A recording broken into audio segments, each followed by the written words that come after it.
কক্সবাজারের উখিয়ার বালুখালীতে রোহিঙ্গা ক্যাম্পের ভেতরে বসবাসরত স্থানীয়দের বসতঘরে দুর্বৃত্তের হামলা ও লুটপাটের অভিযোগ উঠেছে।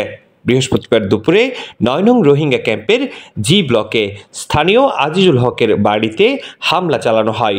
পরে একই কায়দায় মহাসড়কের পাশে থাকা তার ছেলের বাড়িতেও চলে হামলা ভাঙচুর।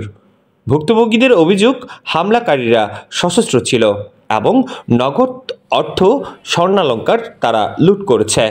আমরা এখানে বাসার ভিতরে ছিলাম, অনেক মানুষ, প্রায় ৫,০০০-এর উপরে মানুষ এসে শুধু ভাঙচুর করতেছে। আমরা কোনো কিছু জিজ্ঞেস করলে কিছু বলতেছে না।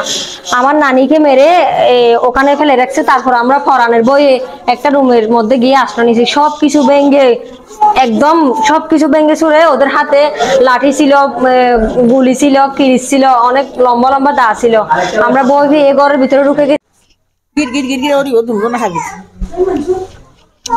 আমি আর কিছু না জানিয়ে বাজে ঘর জিনিস আছে লুটপাট করে বেশি নিয়ে গেল। শুক্রবার দিন যার আমি আমরা গিয়ে যাবা সোনার হল গিয়ে 10 ভরি সোনা দূরত ভিতরে গলি ওরে কিছু ঢুকে কিছু ঢুকে দূরত মানুষ 2জন ভাই দিন ওরে বেশি মারছে।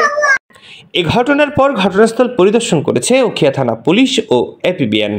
তদন্ত সাপেক্ষে দোষীদের শনাক্ত করে ব্যবস্থা নেওয়ার কথা জানিয়েছেন উখিয়া থানার ভারপ্রাপ্ত কর্মকর্তা আরিফ হোসাইন।